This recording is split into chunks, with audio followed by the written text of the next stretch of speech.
For decades, the global civil aviation market has operated under the rigid rules of a duopoly. Boeing and Airbus dictate prices without question, and airlines around the world are forced to wait years in line for new aircraft, patiently enduring production delays and high-profile quality crises.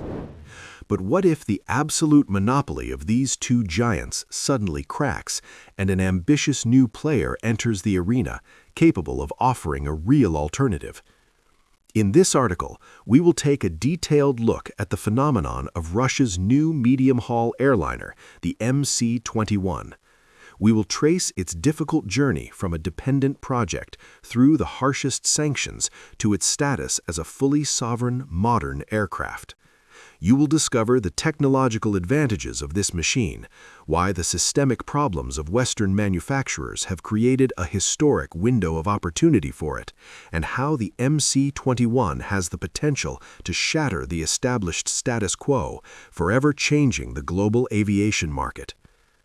Have you ever wondered why, when buying a ticket for a short or medium-haul flight, you almost invariably end up on a Boeing 737 or an Airbus A320? These narrow-body, medium-haul aircraft are the circulatory system of the global economy. They make up over 70% of the world's commercial fleet. This is the most coveted slice of the pie, generating trillions of dollars in net profit. Has anyone ever tried to claim a piece of this profit? Of course. For example, Canada's Bombardier attempted to challenge the status quo by creating its innovative C-Series airliner. And what was the result? The powerful Airbus Corporation effectively crushed the competitor economically, forced it to sell the project for a pittance, and rebranded it as the A220. The lesson seemed clear. Challenging the duopoly is absolute financial and technological suicide.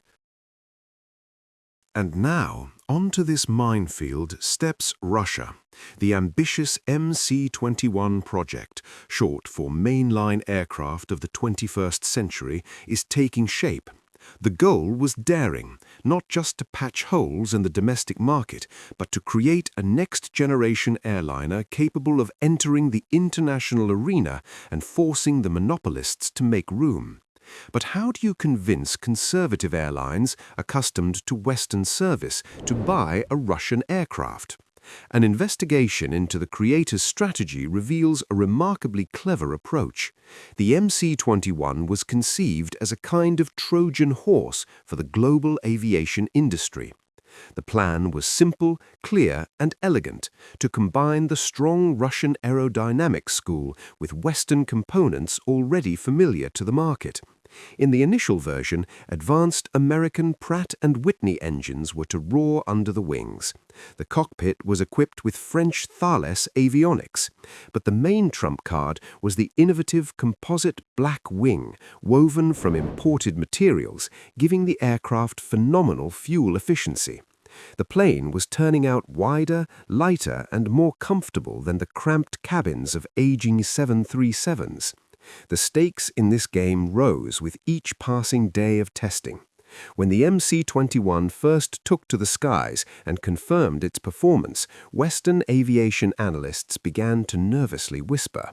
The threat had become real.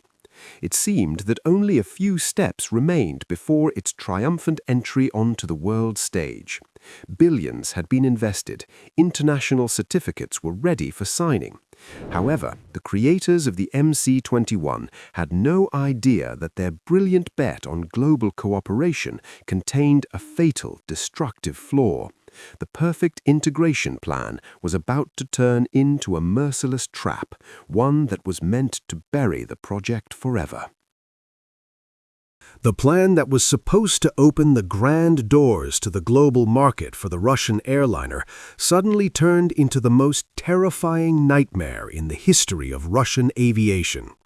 It turned out that global integration was not only a coveted ticket into the elite club of monopolists, but also a noose that could, in an instant, tighten irrevocably around its neck.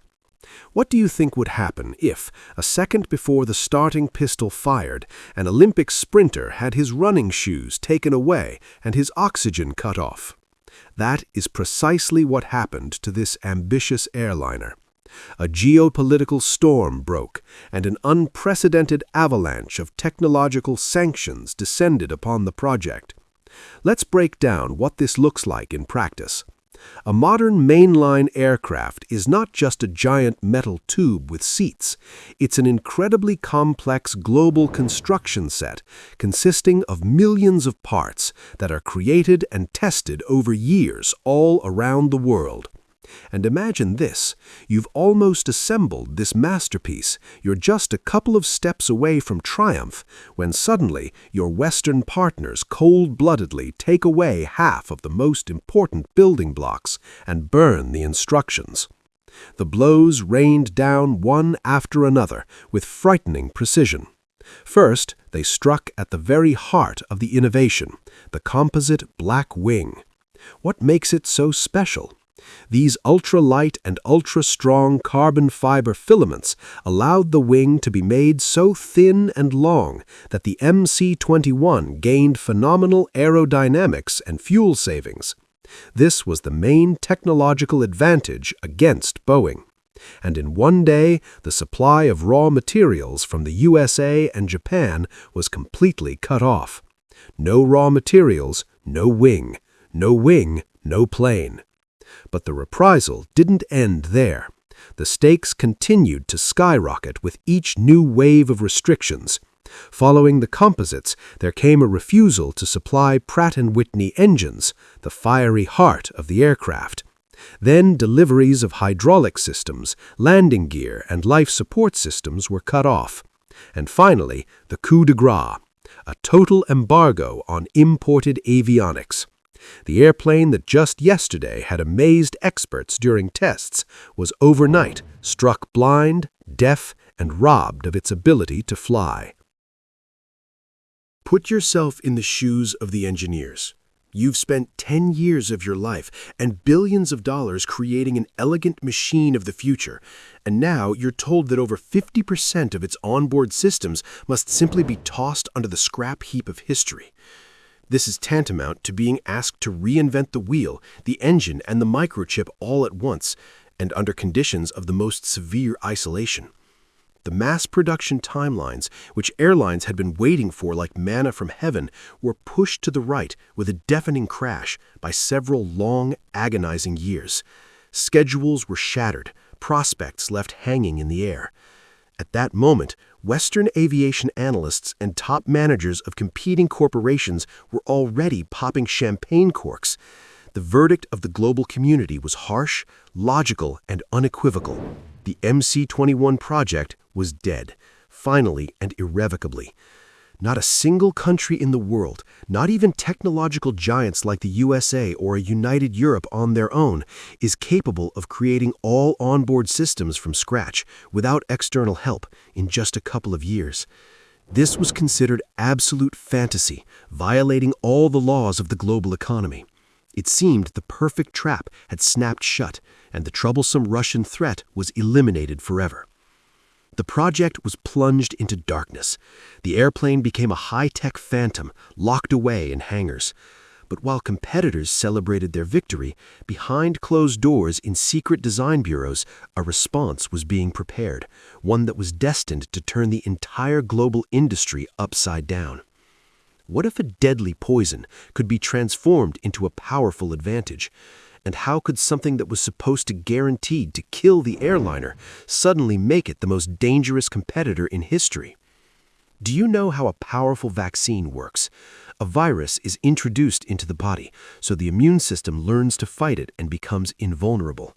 So, the total Western sanctions acted not as a deadly poison for the Russian aviation industry, but as an extreme shock therapy vaccine. What is the primary nightmare for any developing country today? It's the fear that with a snap of the fingers from across the ocean, your technology could be blocked, they could stop selling you spare parts, and your entire national fleet could be reduced to useless piles of metal. Until recently, there was no insurance against this kind of geopolitical dictate.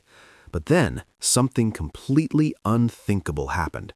Unprecedented pressure forced engineers to go all in and accomplish what was considered impossible, achieving 100% import substitution. Introducing the modified MC-21 310 Russ. Its own super-strong composites, its own advanced electronics, its own powerful engines. From a vulnerable project reliant on American and European parts, this airliner has mutated into the first fully sovereign aircraft in modern history, operating completely outside the Western ecosystem. Do you realize how dramatically the stakes have risen? A plane that embargoes tried to strangle has become physically unattainable for sanctions. And this is where the real panic begins for the monopolists. The entire global South is watching this incredible transformation closely with bated breath. BRICS nations, Asia, Africa, the Middle East, vast markets desperately seeking a way to break free from Western control. For them, the MC-21 has suddenly become more than just a new airplane. It's a lifeline to independence. The West has, with its own hands, forged the perfect weapon against its own monopoly. But political immunity alone isn't enough to displace Boeing and Airbus.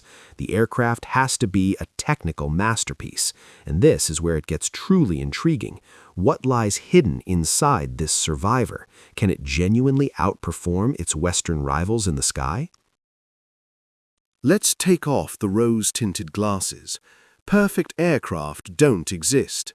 When you have to hurriedly reinvent half the onboard systems and replace lightweight imported materials with domestic equivalents, there's always a price to pay. The MC-21 has indeed become heavier. Yes, its range in the fully import-substituted version falls slightly short of the initial paper specifications that included Western parts. And the new Russian engine might lag behind the absolute world leaders in fuel efficiency by a fraction of a percent. But does that mean the aircraft has lost the battle? Absolutely not. It's entering this technological ring with a few bruises, but its trump cards are still deadly. Let's start with that very composite black wing. Have you ever paid attention to an albatross's wings? Long, incredibly thin, allowing the bird to soar over the ocean for hours without a single flap. This is exactly the principle Russian engineers applied. Yes, domestically produced carbon fiber added a bit of weight, but the unique vacuum infusion technology, imagine baking a multi-layered cake of super-strong carbon fibers in an absolute vacuum, made it possible to maintain phenomenal aerodynamics. This wing literally slices through the air, more than compensating for the extra weight and saving tons of expensive jet fuel. And what about the heart of the machine, the brand new PD-14? Did you know that creating a modern turbofan engine from scratch is technologically more complex than assembling an atomic bomb? Only 4 countries in the world possess such expertise. Even if the PD-14 doesn't break records down to the last decimal point, it is a true masterpiece of engineering, a powerful, modern, and most importantly, completely sovereign unit, independent of the whims of the West. But there is one area where the MC-21 simply leaves its competitors no chance. Let's step into the cabin. Are you familiar with that awkward situation? You're walking down the narrow aisle of an Airbus A320 or Boeing 737, and suddenly your path is blocked by a flight attendant with a food cart? An awkward dance begins, and someone has to back up. Forget about it. What if I told you that on the MC-21 you can easily pass that cart? The Russian airliner has the widest fuselage in its class, 4.06 meters. It might seem like the difference is just a matter of centimeters, but it feels like moving from a cramped, rattling minibus into a spacious premium minivan. Huge windows, more legroom, wider seats. Would you choose that kind of comfort for a 5-hour flight? Absolutely yes. And now we come to the climax. How does this comfort translate into pure profit? Remember the wide aisle. Thanks to it, passengers board and exit the plane 20 to 30% faster. For hardcore low-cost carriers, time is literally money. Every extra minute on the ground burns their profit. A quick turnaround at the airport means the plane can potentially fit in an extra flight per day. On an annual scale, that's millions of dollars in additional revenue from a single aircraft. The stakes have gone through the roof. We are not looking at a perfect plastic toy, but at a living machine with its own inevitable compromises, yet with such groundbreaking advantages that they beat the monopolists at their own game. The technological trap has forged the MC-21 into an extremely dangerous competitor. But wait, if the aircraft is so good, why is the main threat to Western giants not that the MC-21 will take away their markets in Europe or the USA? Regulators will simply never let it in there. The real danger lies much deeper, and it has the potential to destroy the very fundamental concept of global aviation. Ready to learn the main secret? Let's be blunt. Boeing and Airbus are not afraid for a single second that the MC-21 will start flying the Paris-Berlin or New York-Miami routes. European and American aviation regulators will simply close the door on it, citing bureaucratic commas. The Western market for the Russian airliner is sealed off by a high concrete wall. So what is the mortal threat then? Imagine the global financial system. For decades, everyone believed that global trade was possible exclusively in dollars. But as soon as someone successfully conducts a large-scale transaction outside this system, it's not a specific bank that collapses, it's the very illusion of absolute irreplaceability that shatters. The MC-21 is doing precisely the same thing to global civil aviation right now. The real threat lies in breaking the monopoly as a fundamental phenomenon. Until today, global aircraft manufacturing seemed to be exclusively a battle of technologies and corporate capital. Whoever has the better engine and the stronger lobby gets to dictate the rules. But the MC-21 has changed this paradigm forever. Now, mainstream aviation is a matter of state sovereignty and survival. The Russian airliner is creating a precedent with truly destructive power for the duopoly.